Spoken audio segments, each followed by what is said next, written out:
सोच के देखिए, एक ऐसा जहाज जिसे अनसिंकेबल कहा गया, मतलब जो कभी डूब ही नहीं सकता था। दुनिया का सबसे एडवांस्ड, सबसे बड़ा जहाज, और वो अपनी पहली ही यात्रा में डूब गया। आखिर हुआ क्या था? चलिए आज इसकी तह तक चलते हैं और इसके पीछे की असली कहानी जानते हैं। एक ऐसा जहाज जो कभी नहीं डूब सकता था।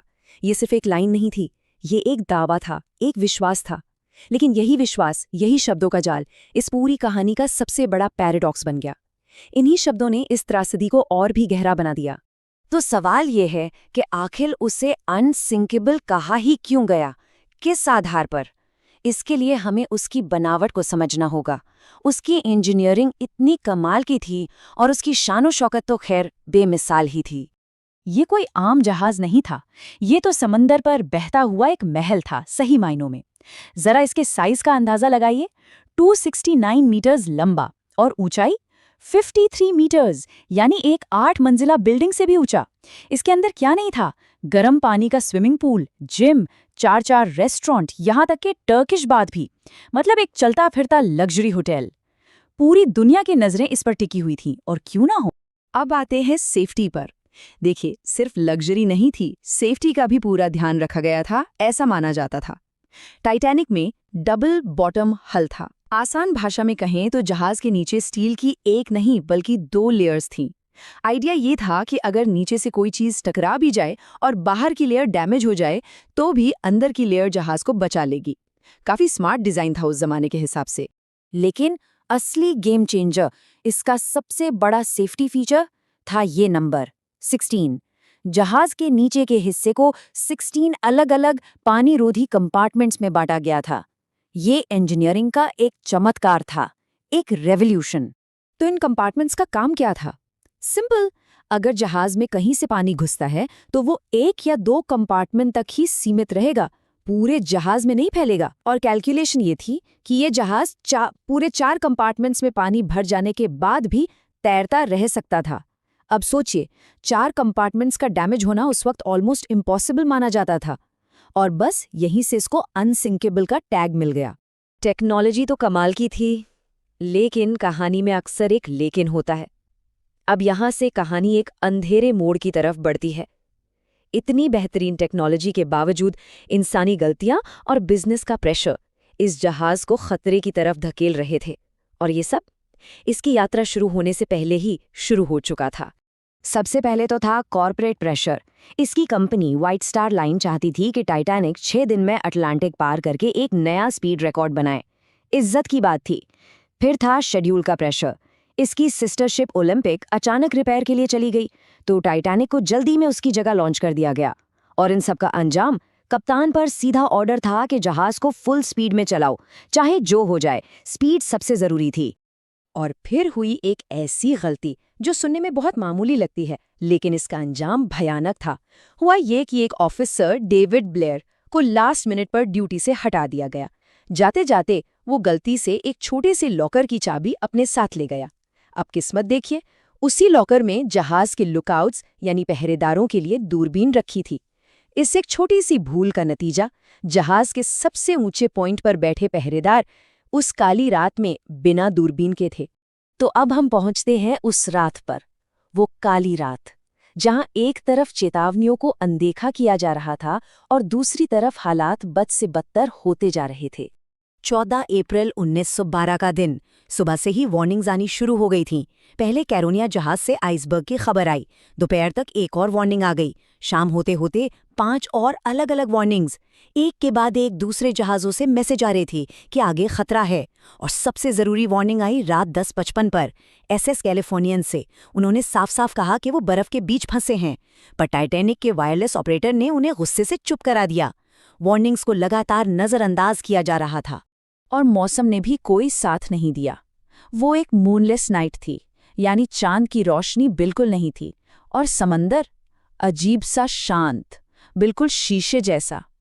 अब जब समंदर शांत होता है तो आइसबर्ग से टकराकर कोई लहरें नहीं बनती, मतलब अंधेरे में उन्हें देख पाना लगभग नामुमकिन हो जाता है। और याद है ना, लुकआउट्स के पास दूरबीन भी नहीं थी। और फिर रात 11:39 पर पहरेदार फ्रेडरिक फ्लीट को अचानक सामने एक काला सा पहाड़ दिखा। वो समझ गया। उसने 3 बार घंटी बजाई और नीचे ब्रिज पर फोन करके चिल्लाया, आइसबर्ग राइट अहेड। नीचे ब्रिज पर होश उड़ गए। तुरंत जहाज को मोड़ने और इंजन रिवर्स करने का ऑर्डर दिया गया, लेकिन सब कुछ बस बहुत लेट हो चुका था। टाइटैनिक इतना बड़ा और इतनी तेज रफ्तार में था कि उसे रोकना या मोड़ना मुमकिन ही नहीं था। और ठीक 1 मिनट बाद 11:40 पर, जो कभी नहीं हो सकता था, वो हो गया। अनसिंकेबल जहाज उस बर्फ के पहाड़ से टकरा चुका था। टक्कर तो हो गई, लेकिन इसके बाद जो हुआ उसने 2 बातों को बिल्कुल साफ कर दिया। एक तो जहाज के डिजाइन में एक ऐसी कमी थी जिसके बारे में किसी ने सोचा नहीं था, और दूसरा, जान बचाने का इंतजाम ना के बराबर था। जब कैप्टन और इंजीनियर ने डैमेज चेक किया तो उनके पैरों तले जमीन खिसक गई। पानी 1, 2, 4 नहीं बल्कि 6 वाटरटाइट कंपार्टमेंट्स में भर रहा था। जहाज सिर्फ 4 कंपार्टमेंट्स तक का डैमेज झेल सकता था, ये 2 ज्यादा थे। अब इसका डूबना तय था, कोई शक नहीं बचा था। और इससे भी बड़ी प्रॉब्लम थी लाइफ बोट्स की।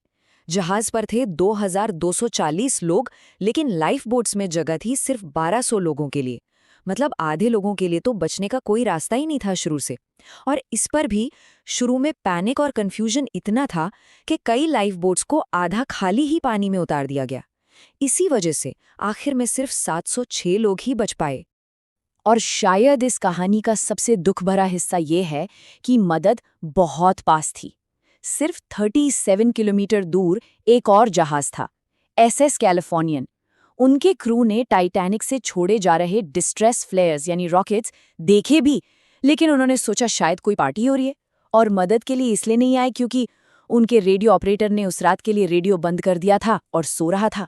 और बस इस तरह इंसानी गलतियों और बदकिस्मती का शिकार ये अनसिंकेबल जहाज टक्कर के सिर्फ 2 घंटे और 40 मिनट बाद अटलांटिक के बर्फीले पानी में हमेशा के लिए समा गया। पानी का टेम्परेचर -2 डिग्री सेल्सियस था। उसमें ज्यादा देर जिंदा रहना मुमकिन ही नहीं था।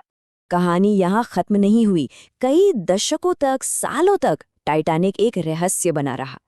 फिर अचानक टेक्नोलॉजी ने हमें इसके मलबे तक पहुंचा दिया, और तब इस तबाही का असली साइंटिफिक कारण सामने आया। साल था 1985। पूरे 73 साल बाद एक ओशनोग्राफर रॉबर्ट बैलार्ड ने आखिरकार समंदर की गहराइयों में टाइटैनिक का मलबा ढूंढ निकाला। इस खोज ने सब कुछ बदल दिया।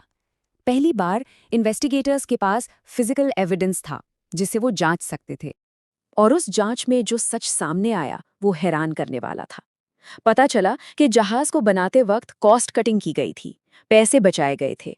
जहाज के आगे और पीछे के हिस्सों में जहां मजबूत स्टील रिवेट्स लगने चाहिए थे, वहां कमजोर लोहे के रिवेट्स लगाए गए थे। तो जब जहाज आइसबर्ग से टकराया तो स्टील प्लेट्स नहीं बल्कि ये कमजोर रिवेट्स ही प्रेशर में टूट गए, पॉप आउट हो गए, और उनके टूटने से प्लेट्स के बीच जगह बन गई और पानी तेजी से अंदर आ गया। तो आखिर में सवाल वही है, क्या टाइटैनिक सिर्फ एक आइसबर्ग की वजह से डूबा, या फिर ये इंसानी लालच, स्पीड का जुनून, हद से ज्यादा आत्मविश्वास और छोटी-छोटी गलतियों की एक ऐसी जंजीर थी जिसने मिलकर उस अनसिंकेबल जहाज को उसके अंजाम तक पहुंचाया?